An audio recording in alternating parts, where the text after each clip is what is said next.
Greetings and salutations to everyone tuned into the latest installment of our Coach Profiler interview, including coaches from around the globe. Today, on behalf of everyone who works so diligently on our platform at InternationalBall.tv, I'm excited to introduce a former champion, Coach of the Year, Coach Travis McAvene. Welcome. Glad to be here, guys. Definitely glad to be here today. It's a pleasure.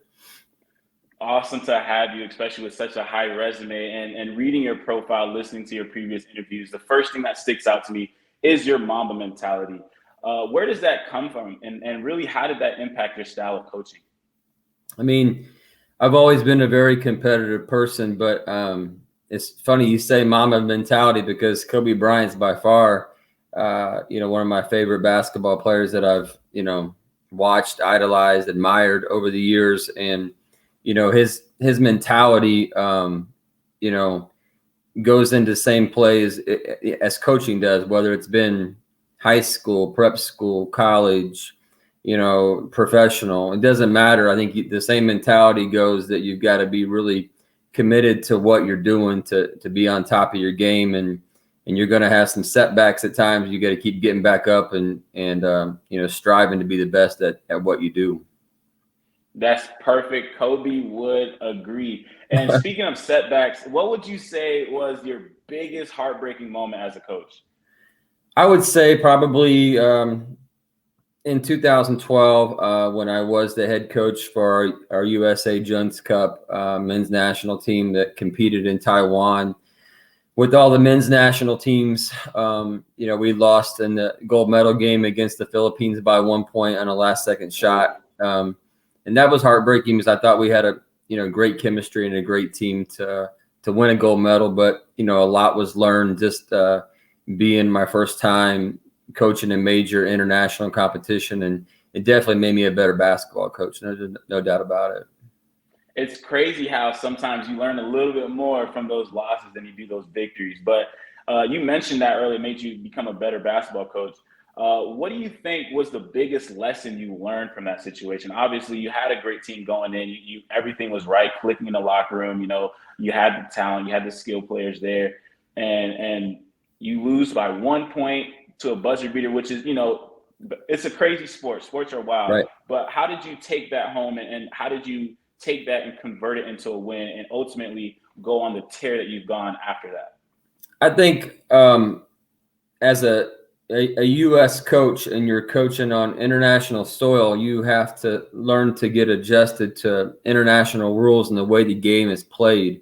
And I think that was a lesson to be learned, the right time to play zone, right time to play man, substitution patterns, when you can call timeouts, the lane violations, goaltending. There's so much that goes into coaching internationally. And then when you've got players that come from so many different backgrounds and trying to gel that together within a week of training camp and then going to play against guys that are making a lot of money as pros and have played together on a national team for years, it's challenging. But I think that what it taught me was that, that the international game is so much different than here, in the States. And it's definitely since then has made me more driven and more educated on what to do and what not to do while I'm coaching, overseas.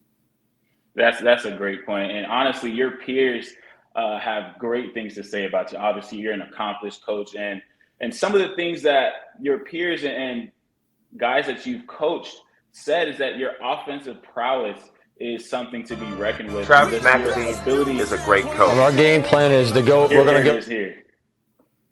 A lot of size. He's always looking for ways to succeed. I think we did a pretty good job of wanting the game a little more than our opponent. But his offensive line is impeccable. You will not find a better coach.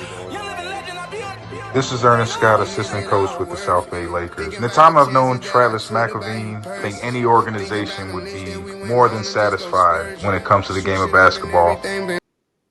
That's just a small sliver of what your peers had to say, and just people around different organizations, their opinion of you.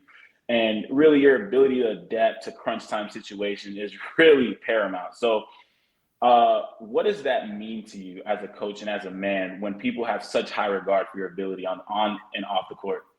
I mean, it's definitely humbling to hear some, people that I've coached against or know who I am, speak in high regards. But I can tell you that I'm, this would be my 24th year of coaching.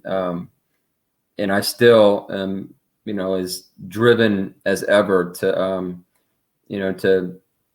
be successful and not settle for what's been accomplished so far. So I think later on, years down the line, I'll definitely sit back and appreciate what's been accomplished and what's been done. But right now, there's still so much more I want to get accomplished in the game of basketball. And but by all means, it's been very appreciative to see my colleagues speak highly of what I've accomplished so far. Coach, hearing that honestly just makes you want to run through a brick wall, just because you're never satisfied and you're always chasing greatness, and that's a testament to what we talked about earlier, that Mamba mentality. The job's not finished. You still have a lot more to accomplish, and clearly your drive's there, the hunger's there, and that taste of success just makes you want it a little more. That's what all the greats have. You look at the Tom Brady's, the Kobe Bryant's, the Michael Jordans, the LeBron James of the world, even Coach Pops of the world. When they taste success, they want to just go and do it again. You hate losing more than you love winning. And obviously, alluding to that, what was your fondest memory as a coach? To give a little insight to the question, when you think of Michael Jordan, you think of late game clutch shots. When you think of LeBron, you think of team basketball. When you think of Coach Popovich, you think of perfect plays, perfect timeouts at certain situations, cool, calm, and collected under pressure, and winning. What do you think is your most fond memory when it comes to something of that nature as a coach? I mean, going on 25 years, and I've been at a multitude of different levels and won championships at different levels. But I think that, I don't really have one particular circumstance or certain team that I've coached that stands out more than others.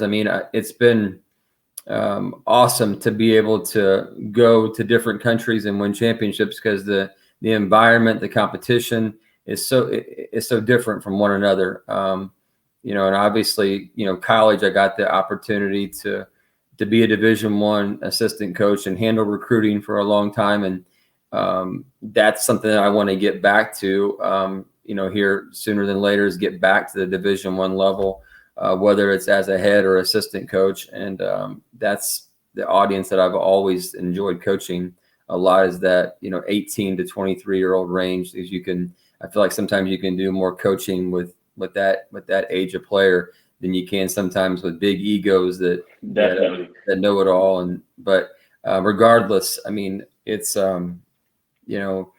winning speaks for itself. I think no matter what level you're at, junior college, 4-year college, prep school, overseas, it doesn't matter. I think when you're winning championships, at the levels you're at, it's going to speak for itself, and players are going to want to play for you. If you're winning, if you're not winning, then you're not going to stand out, and no one's going to want to hire you or play for you. Definitely, Coach. You're right in tune. And to go right off of that, you've had great success. We had your resume and your accolades up a few slides ago, and you've had success literally at every level, as a player, as a coach, junior college, national level, international as well. So how do you continuously build a culture that's conducive to winning? We've seen you do it all across levels, and winning seems to follow where you go. So how do you create that culture, and what are the key things you utilize to create that?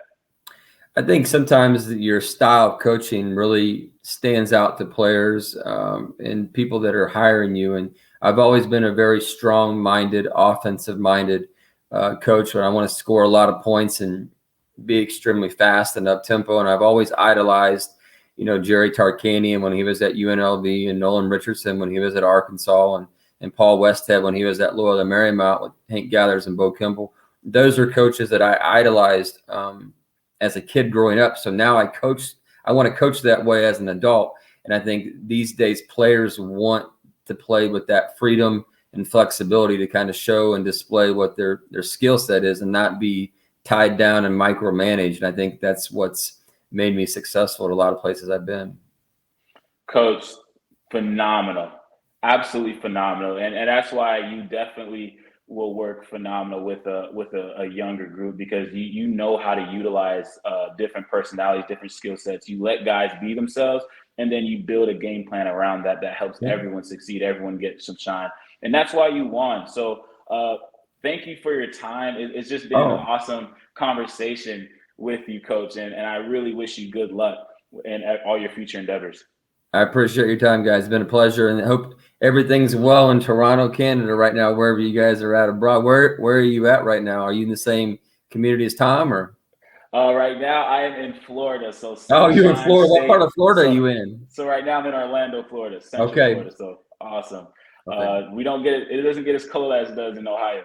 No, it's going to get better soon, but I'll trade you any day of the week for your Orlando atmosphere. So, but it's been real talking to you, and if I can be of any help in the future, let's exchange emails and phone numbers, and we'll keep in touch. Awesome, Coach. I love that. And honestly, for any free agents and coaches interested in getting an interview, go to InternationalBall.tv to book. I look forward to working with all kinds of talent. This is Alvin signing off. Sayonara. See you guys.